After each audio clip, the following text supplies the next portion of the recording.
राहुल गांधी और अखिलेश यादव में दूरियां बढ़ सकती हैं, दोनों में खाई बढ़ सकती है और हो सकता है कि 1-1.5 साल में दोनों अलग अलग अपना रास्ता अपना लें। इसका मूल कारण यह है कि राहुल गांधी जिस तरह से सदन में पहली बार बोले हैं,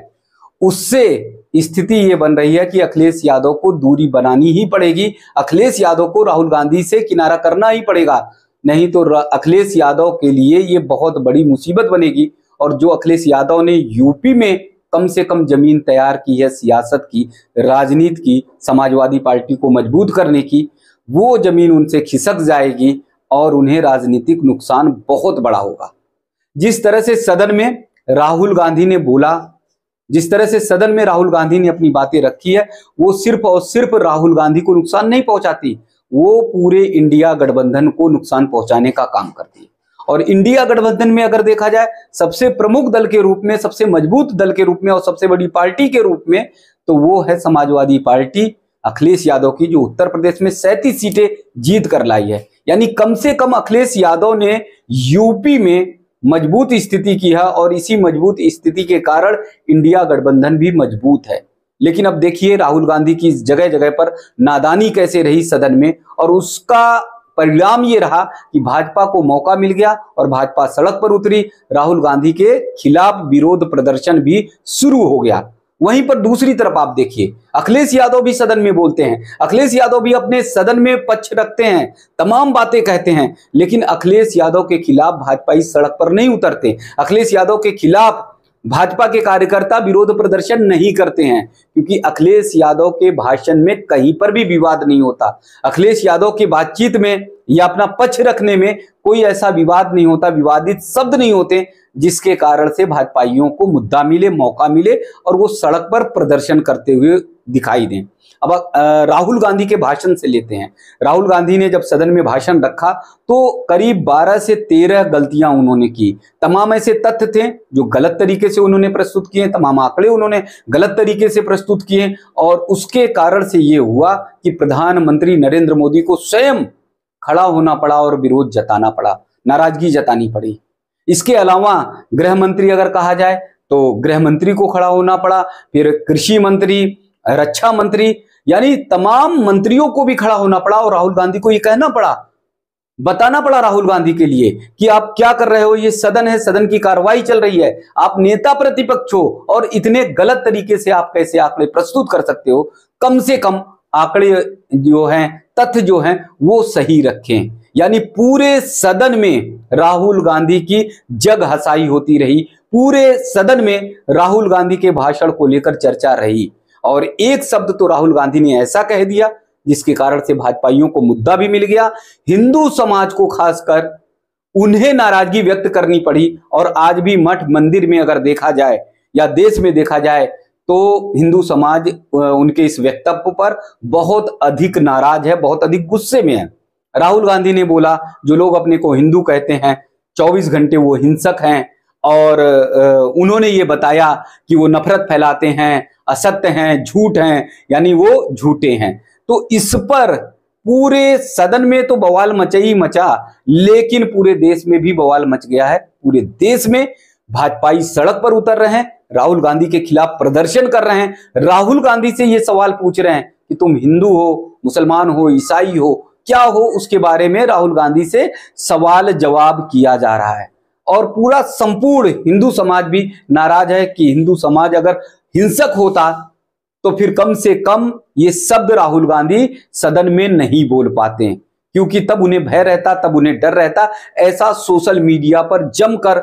वायरल हो रहे हैं तमाम मीम्स, तमाम सोशल मीडिया पर तमाम तरह की टिप्पणी और प्रतिक्रियाएं राहुल गांधी के खिलाफ इस तरह से वायरल हो रही। वहीं पर अखिलेश यादव ने लंबा भाषण दिया, अखिलेश यादव ने भी सदन में अपना पक्ष रखा, तो उन्होंने महंगाई पर, बेरोजगारी पर, युवाओं पर, अग्निवीर पर, तमाम मुद्दों पर अपनी बातचीत रखी। लेकिन कोई ऐसी बात अखिलेश यादव की विवादित नहीं हुई। कोई ऐसे सवाल जो अखिलेश यादव के थे, जो सदन में वो रख रहे थे, उस पर कोई टीका टिप्पणी इतनी अधिक नहीं हुई, जिसके कारण से भाजपाई सदन के बाहर यानी सड़क पर उतरकर विरोध प्रदर्शन करें, नाराजगी प्रदर्शन करें।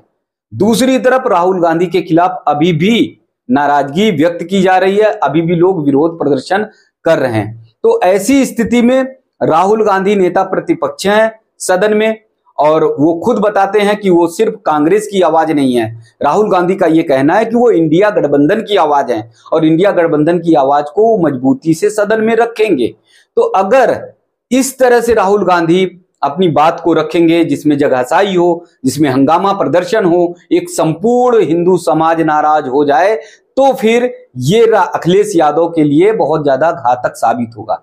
भले ही अखिलेश यादव को मुस्लिम वोट मिलता हो, भले ही अखिलेश यादव के समर्थन में यानी समाजवादी पार्टी के समर्थन में मुस्लिम बड़ी संख्या में हो, लेकिन अखिलेश यादव भी कभी ये नहीं चाहेंगे कि बहुसंख्यक समाज उनसे नाराज हो और उनसे छिटक कर जाए, क्योंकि अखिलेश यादव को भी पता है पूरी तरह से, अच्छी तरह से, सिर्फ और सिर्फ मुसलमानों के वोट से ना वो सत्ता में आ सकते हैं, ना वो सीटें अधिक पा सकते हैं। उन्हें भी जरूरत पड़ती है हिंदू समाज के वोटों की। उनकी पार्टी में, उनके दल में भी बड़ी संख्या में हिंदू हैं, तो इसलिए अखिलेश यादव अच्छी तरह से समझते हैं कि बहुसंख्यक समाज को कभी नाराज नहीं किया जा सकता है। दूसरी तरफ राहुल गांधी नाराज भी कर देते हैं, लेकिन उन्हें आभास भी नहीं होता है कि उन्होंने बहुसंख्यक समाज यानी हिंदू समाज को नाराज किया है। हिंदू समाज को हिंसक कह के, हिंदू समाज को नफरत फैलाने वाला कहकर राहुल गांधी ये समझ भी नहीं पाते हैं कि इसकी कितनी कड़ी प्रतिक्रिया होगी। तो ऐसी स्थिति में इस तरह के बयान अगर राहुल गांधी के लगातार आते रहेंगे, अभी चूंकि पहला भाषण था राहुल गांधी का, लंबे 5 वर्ष तक, 5 वर्ष के कार्यकाल तक राहुल गांधी को अगर नेता प्रतिपक्ष रहें तो बोलना पड़ेगा, और इस तरह की गलतियां अगर लगातार करते रहेंगे, कोई ऐसा शब्द वो हिंदू समाज के लिए, बहुसंख्यक समाज के लिए, तमाम अन्य मुद्दों पर बोलते रहेंगे, तो फिर उसका बहुत बड़ा विरोध राहुल गांधी को झेलना पड़ेगा और उसका विरोध अखिलेश यादव को भी झेलना पड़ेगा। क्योंकि यूपी में अगर देखा जाए तो पिछले अगर 2019 के लोकसभा चुनाव में देखा जाए तो मात्र 1 सीटें आई थी कांग्रेस की। इस बार समाजवादी पार्टी का और कांग्रेस का गठबंधन था, तो इसके कारण से राहुल गांधी यानी कांग्रेस की सीटें आई 6।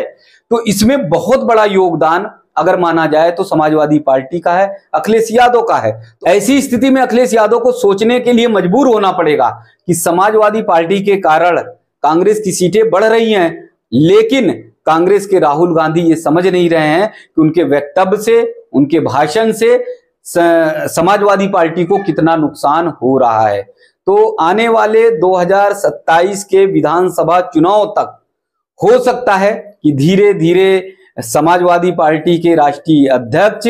अखिलेश यादव पूरी तरह से किनारा कर लें राहुल गांधी से और अकेले वो चुनाव लड़ें, या अन्य किसी दल से यूपी में अगर गठबंधन उनका होता है तो हो, लेकिन वो कांग्रेस से तो कम से कम दूरी बनाएंगे, राहुल गांधी से कम दूरी बनाएंगे, क्योंकि उन्हें भरोसा नहीं होगा राहुल गांधी पर कि राहुल गांधी कब उन्हें गड्ढे में ढकेल दें, और वो भी कि एक फसल जो है अखिलेश यादव सियासत की तैयार करे और राहुल गांधी उस पर कब हल चला दें, ये भी कोई पता नहीं। तो ऐसी स्थिति में हो सकता है कि राहुल गांधी और अखिलेश यादव के जो रिश्ते हैं उनमें दरार आए और उनमें दूरियां भी बढ़ती चली जाए।